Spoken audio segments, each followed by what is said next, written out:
नमस्कार। खबरों के इस बुलेटिन च तुहाडा स्वागत। मैं हाँ कुसुम सोनिया। पहला एक नज़र चोणवीआं खबरों ते।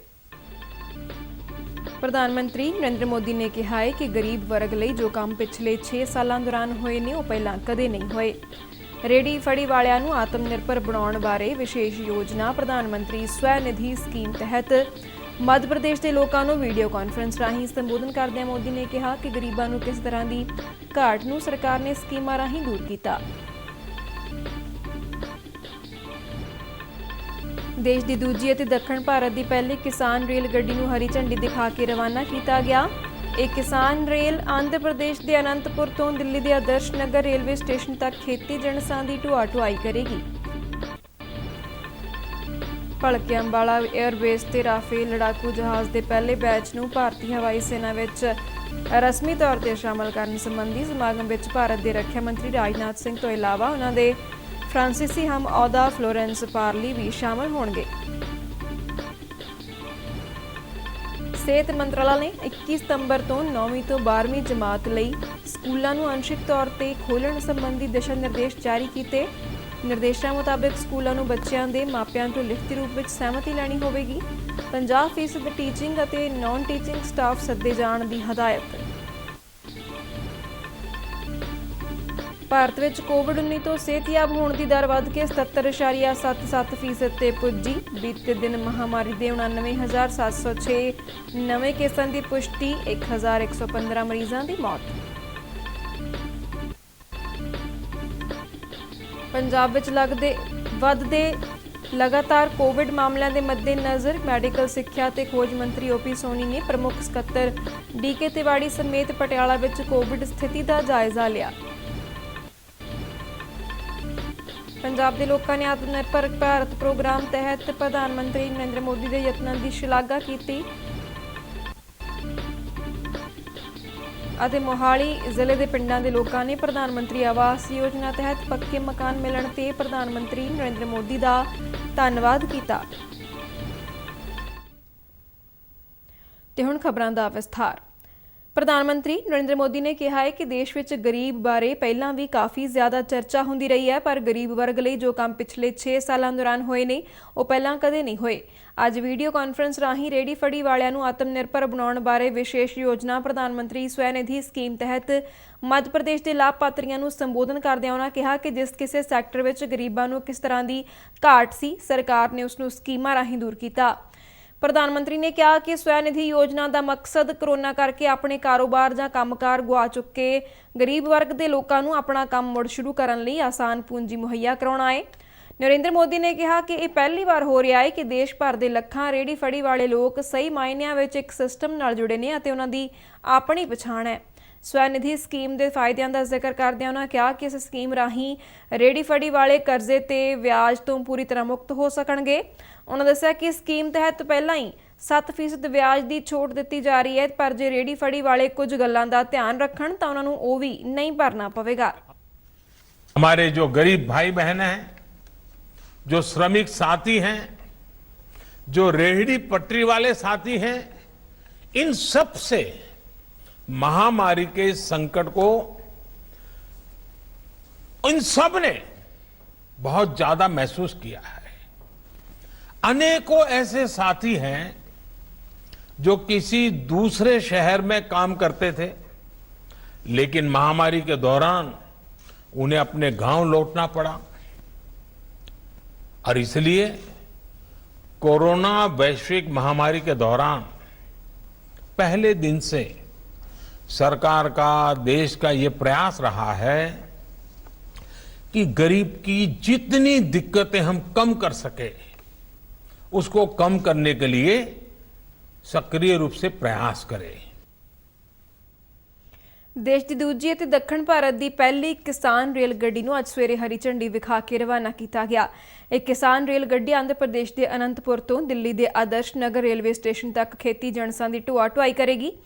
केंद्रीय खेतीबाड़ी और किसान भलाई मंत्री नरेंद्र सिंह तोमर, रेलवे राज मंत्री सुरेश सी अंगाड़ी और आंध्र प्रदेश के मुख्यमंत्री जगन मोहन रेड्डी वीडियो लिंक राही इस गड्डी नूं हरी झंडी दिखाउण संबंधी समागम विच मौजूद रहे। इस मौके बोलदਿਆਂ नरेंद्र सिंह तोमर ने कहा कि किसान रेल 2022 तक किसानों की आमदन नूं दुगना करने विच वड्डा रोल अदा करेगी। ਉਨ੍ਹਾਂ ਕਿਹਾ ਕਿ ਖੇਤੀ ਜਿਣਸਾਂ ਅਤੇ ਵਸਤਾਂ ਦੀ ਢੋਆ ਢੁਆਈ ਲਈ ਕਿਸਾਨ ਰੇਲ ਸ਼ੁਰੂ ਕਰਨ ਦਾ ਐਲਾਨ ਕੇਂਦਰੀ ਬਜਟ ਵਿੱਚ ਕੀਤਾ ਗਿਆ ਸੀ।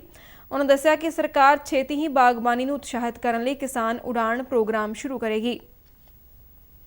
इस मौके रेलवे राज मंत्री सुरेश सी अंगाड़ी ने कहा कि रेलवे मंत्राला किसानों दीआं आमदन वधाउण ते दिन रात काम कर रहा है। उन्होंने कहा कि सरकार की कोशिश है कि किसानों नूं अपनी जिणस दा वधिया भाव मिले। जिक्रयोग है कि बहुत चर्चित पहली किसान रेल 7 अगस्त नूं चालू की गई सी अते इह किसान रेल महाराष्ट्र के देवलाली अते बिहार के दानापुर रेलवे स्टेशनों विचाले चलदी है। ਭਲਕੇ 에ਅਰਫੋਰਸ ਸਟੇਸ਼ਨ ਅੰਬਾਲਾ ਵਿੱਚ ਰਾਫੇਲ ਲੜਾਕੂ ਹਵਾਈ ਜਹਾਜ਼ਾਂ ਦੇ ਪਹਿਲੇ ਬੈਚ ਨੂੰ ਭਾਰਤੀ ਹਵਾਈ ਸੈਨਾ ਵਿੱਚ ਸ਼ਾਮਲ ਕਰਨ ਬਾਰੇ ਕਰਵਾਏ ਜਾਣ ਵਾਲੇ ਵਿਸ਼ੇਸ਼ ਸਮਾਗਮ ਵਿੱਚ ਰੱਖਿਆ ਮੰਤਰੀ ਰਾਜਨਾਥ ਸਿੰਘ ਦੇ ਨਾਲ ਫਰਾਂਸ ਦੀ ਰੱਖਿਆ ਮੰਤਰੀ ਫਲੋਰੈਂਸ ਪਾਰਲੀ ਵੀ ਮੌਜੂਦ ਰਹਿਣਗੇ। ਰੱਖਿਆ ਮੰਤਰਾਲਾ ਅਨੁਸਾਰ ਰਾਫੇਲ ਲੜਾਕੂ ਜਹਾਜ਼ਾਂ ਦਾ ਪਹਿਲਾ ਬੈਚ 17 ਸਕੁਐਡਨ ਗੋਲਡਨ ਐਰੋਜ਼ ਦਾ ਹਿੱਸਾ ਹੋਵੇਗਾ। ਜ਼ਿਕਰਯੋਗ ਹੈ ਕਿ ਪਹਿਲੇ 5 ਰਾਫੇਲ ਲੜਾਕੂ ਜਹਾਜ਼ ਫਰਾਂਸ ਤੋਂ 27 ਜੁਲਾਈ ਨੂੰ ਅੰਬਾਲਾ 에ਅਰਬੇਸ ਤੇ ਪੁੱਜੇ ਸਨ। ਫਲੋਰੈਂਸ ਪਾਰਲੀ ਇਸ ਸਮਾਗਮ ਲਈ ਵਿਸ਼ੇਸ਼ ਤੌਰ ਤੇ ਭਾਰਤ ਦੇ ਦੌਰੇ ਤੇ ਆ ਰਹੇ ਨੇ। ਫਲੋਰੈਂਸ ਦਾ 2017 ਤੋਂ ਬਾਅਦ ਭਾਰਤ ਦਾ ਇਹ ਤੀਜਾ ਦੌਰਾ ਹੋਵੇਗਾ। ਆਪਣੇ ਇਸ ਦੌਰੇ ਦੌਰਾਨ ਫਰਾਂਸ ਦੀ ਰੱਖਿਆ ਮੰਤਰੀ ਫਲੋਰੈਂਸ ਪਾਰਲੀ ਭਾਰਤ ਦੇ ਰੱਖਿਆ ਮੰਤਰੀ ਰਾਜਨਾਥ ਸਿੰਘ ਅਤੇ ਭਾਰਤ ਦੇ ਕੌਮੀ ਸੁਰੱਖਿਆ ਸਲਾਹਕਾਰ ਅਜੀਤ ਡੋਵਾਲ ਨਾਲ ਮੁਲਾਕਾਤ ਵੀ ਕਰਨਗੇ। ਇਨ੍ਹਾਂ ਮੀਟਿੰਗਾਂ ਦੌਰਾਨ ਦੋਵੇਂ ਧਿਰਾਂ ਵੱਲੋਂ ਰੱਖਿਆ ਸੰਚਾਲਨ ਸਹਿਯੋਗ ਖਾਸ ਕਰਕੇ ਭਾਰਤ ਪ੍ਰਸ਼ਾਂਤ ਖੇਤਰ ਵਿੱਚ ਸਮੁੰਦਰੀ ਸੁਰੱਖਿਆ ਅਤੇ ਅੱਤਵਾਦ ਤੇ ਕਾਬੂ ਪਾਉਣ ਲਈ ਸਹਿਯੋਗ ਬਾਰੇ ਚਰਚਾ ਹੋਣ ਦੀ ਸੰਭਾਵਨਾ ਹੈ।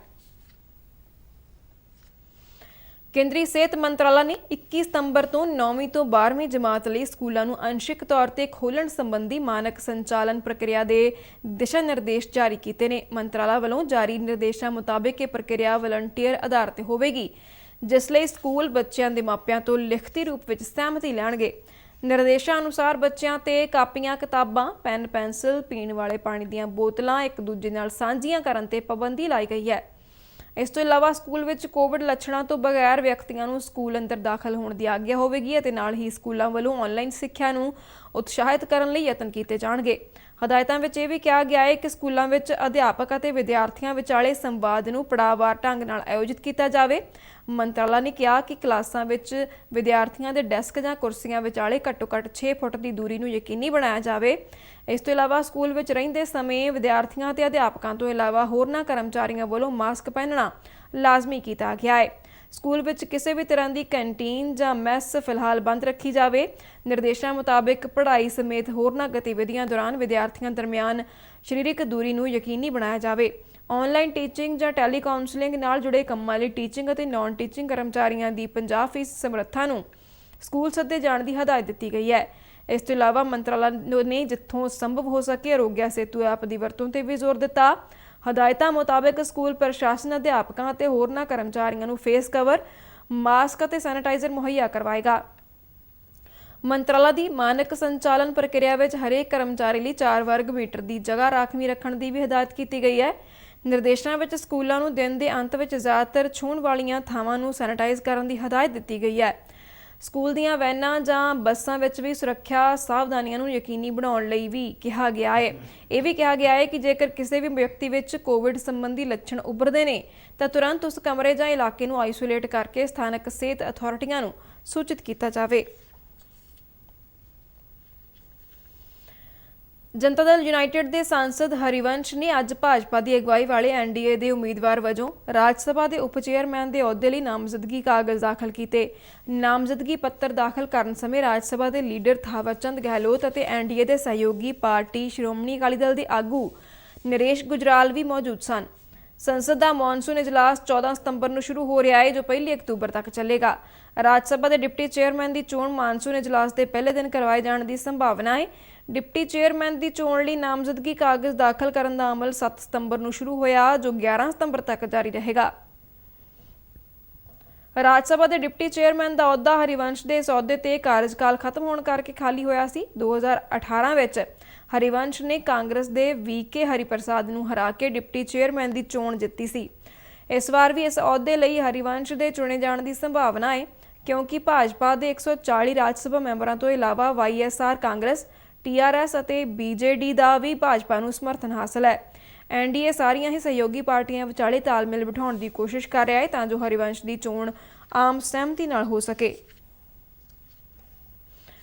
ਦੇਸ਼ ਭਰ ਵਿੱਚ ਕੋਵਿਡ-19 ਤੋਂ ਸਿਹਤਯਾਬ ਹੋਣ ਦੀ ਦਰ 77.77% ਤੱਕ ਪਹੁੰਚ ਗਈ ਹੈ। ਸਿਹਤ ਮੰਤਰਾਲਾ ਵੱਲੋਂ ਦਿੱਤੀ ਗਈ ਜਾਣਕਾਰੀ ਮੁਤਾਬਕ ਹੁਣ ਤੱਕ 33,98,844 ਮਰੀਜ਼ ਸਿਹਤਯਾਬ ਹੋ ਚੁੱਕੇ ਨੇ, ਜਦਕਿ 8,97,394 ਮਰੀਜ਼ ਇਲਾਜ ਅਧੀਨ ਨੇ। ਬੀਤੇ ਦਿਨ 99,706 ਨਵੇਂ ਕੇਸਾਂ ਦੀ ਪੁਸ਼ਟੀ ਹੋਈ ਅਤੇ 1,115 ਮਰੀਜ਼ਾਂ ਨੇ ਜਾਨ ਗਵਾਈ। ਕੋਵਿਡ-19 ਮਹਾਮਾਰੀ ਨਾਲ ਮਰਨ ਵਾਲਿਆਂ ਦੀ ਗਿਣਤੀ 73,890 ਤੱਕ ਪਹੁੰਚ ਗਈ ਹੈ। ਮੰਤਰਾਲਾ ਵੱਲੋਂ ਦਿੱਤੀ ਜਾਣਕਾਰੀ ਅਨੁਸਾਰ ਮਹਾਮਾਰੀ ਦੇ ਕੁੱਲ ਕੇਸਾਂ ਦੀ ਗਿਣਤੀ 43,70,000 ਦੇ ਅੰਕੜੇ ਨੂੰ ਪਾਰ ਕਰ ਗਈ ਹੈ। ਕੋਵਿਡ-19 ਨਾਲ ਮੌਤ ਦੀ ਦਰ ਵਿੱਚ ਵੀ ਲਗਾਤਾਰ ਕਮੀ ਆ ਰਹੀ ਹੈ। ਤਾਜ਼ਾ ਜਾਣਕਾਰੀ ਮੁਤਾਬਕ ਇਹ ਦਰ ਘਟ ਕੇ 1.69% ਤੇ ਪਹੁੰਚ ਗਈ ਹੈ। ਭਾਰਤੀ ਮੈਡੀਕਲ ਖੋਜ ਪਰਿਸ਼ਦ ਅਨੁਸਾਰ ਦੇਸ਼ ਭਰ ਵਿੱਚ ਹੁਣ ਤੱਕ 5,18,04,677 ਟੈਸਟ ਕੀਤੇ ਜਾ ਚੁੱਕੇ ਨੇ ਅਤੇ ਬੀਤੇ ਦਿਨ ਸਰਕਾਰੀ ਅਤੇ ਪ੍ਰਾਈਵੇਟ ਲੈਬੋਰੇਟਰੀਆਂ ਵੱਲੋਂ ਕੁੱਲ 11,54,549 ਟੈਸਟ ਕੀਤੇ ਗਏ। ਪੰਜਾਬ ਵਿੱਚ ਲਗਾਤਾਰ ਵੱਧਦੇ ਕੋਵਿਡ ਮਾਮਲਿਆਂ ਦੇ ਮੱਦੇਨਜ਼ਰ ਮੈਡੀਕਲ ਸਿੱਖਿਆ ਤੇ ਖੋਜ ਮੰਤਰੀ ਓਪੀ ਸੋਨੀ ਨੇ ਪ੍ਰਮੁੱਖ ਸਕੱਤਰ ਡੀਕੇ ਤਿਵਾੜੀ ਸਮੇਤ ਪਟਿਆਲਾ ਵਿੱਚ ਕੋਵਿਡ ਸਥਿਤੀ ਦਾ ਜਾਇਜ਼ਾ ਲਿਆ। ਉਹਨਾਂ ਸਰਕਾਰੀ ਰਜਿੰਦਰਾ ਹਸਪਤਾਲ ਦਾ ਦੌਰਾ ਵੀ ਕੀਤਾ ਅਤੇ ਕੋਰੋਨਾ ਮਰੀਜ਼ਾਂ ਦੇ ਇਲਾਜ ਲਈ ਕੀਤੇ ਜਾ ਰਹੇ ਪ੍ਰਬੰਧਾਂ ਦੀ ਸਮੀਖਿਆ ਕੀਤੀ। ਓਪੀ ਸੋਨੀ ਨੇ ਕਿਹਾ ਕਿ ਪੰਜਾਬ ਦੇ ਤਿੰਨੋਂ ਮੈਡੀਕਲ ਕਾਲਜ ਕੋਵਿਡ ਵਿਰੁੱਧ ਜੰਗ ਵਿੱਚ ਅਹਿਮ ਯੋਗਦਾਨ ਪਾ ਰਹੇ ਨੇ ਅਤੇ ਲੈਵਲ 2 ਤੇ ਲੈਵਲ 3 ਦੇ ਮਰੀਜ਼ਾਂ ਦਾ ਸਹੀ ਤਰੀਕੇ ਨਾਲ ਇਲਾਜ ਕੀਤਾ ਜਾ ਰਿਹਾ ਹੈ। ਓਪੀ ਸੋਨੀ ਨੇ ਰਜਿੰਦਰਾ ਹਸਪਤਾਲ ਵਿੱਚ ਦਾਖਲ ਕੋਵਿਡ ਮਰੀਜ਼ਾਂ ਨਾਲ ਗੱਲਬਾਤ ਕਰਕੇ ਉਹਨਾਂ ਦਾ ਹਾਲਚਾਲ ਵੀ ਪੁੱਛਿਆ ਅਤੇ ਇਲਾਜ ਪ੍ਰਬੰਧਾਂ ਬਾਰੇ ਉਹਨਾਂ ਦੀ ਰਾਏ ਵੀ ਪੁੱਛੀ। ਓਪੀ ਸੋਨੀ ਨੇ ਦੱਸਿਆ ਕਿ ਪੰਜਾਬ ਵਿੱਚ ਇਸ ਵੇਲੇ 3 ਮੈਡੀਕਲ ਕਾਲਜਾਂ ਸਮੇਤ 7 ਸਰਕਾਰੀ ਲੈਬੋਰੇਟਰੀਆਂ ਵਿੱਚ ਰੋਜ਼ਾਨਾ ਕੋਵਿਡ ਟੈਸਟਿੰਗ ਸਮਰੱਥਾ 20,000 ਤੱਕ ਪਹੁੰਚ ਗਈ ਹੈ ਅਤੇ ਹੁਣ ਤੱਕ 10 ਲੱਖ ਤੋਂ ਵੱਧ ਟੈਸਟ ਕੀਤੇ ਜਾ ਚੁੱਕੇ ਨੇ।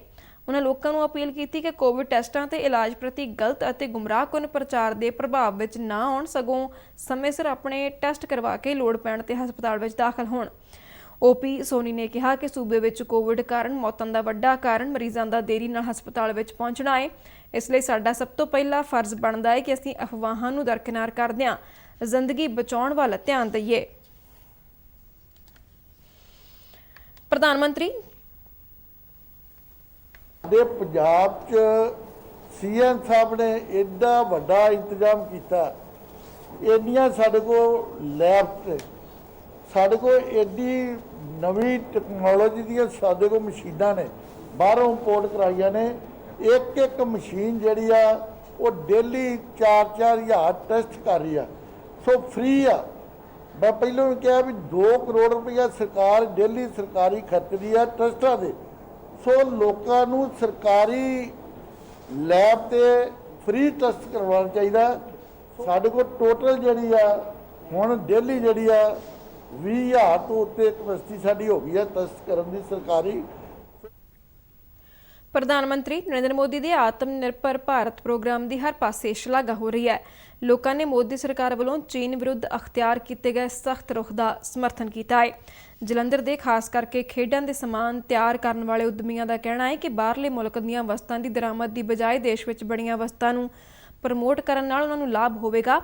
ਜਲੰਧਰ ਦੇ ਖੇਡ ਸਨਅਤ ਦੇ ਕਾਰੋਬਾਰੀਆਂ ਨੇ ਦੂਰਦਰਸ਼ਨ ਨੁਮਾਇੰਦੇ ਨਾਲ ਗੱਲਬਾਤ ਕਰਦਿਆਂ ਕਿਹਾ ਕਿ ਮੋਦੀ ਸਰਕਾਰ ਤੋਂ ਪਹਿਲਾਂ ਕਿਸੇ ਵੀ ਸਰਕਾਰ ਵਿੱਚ ਇੰਨਾ ਦਮ ਨਹੀਂ ਸੀ ਕਿ ਉਹ ਚੀਨ ਵਿਰੁੱਧ ਕੋਈ ਸਖਤ ਕਦਮ ਚੁੱਕ ਸਕੇ।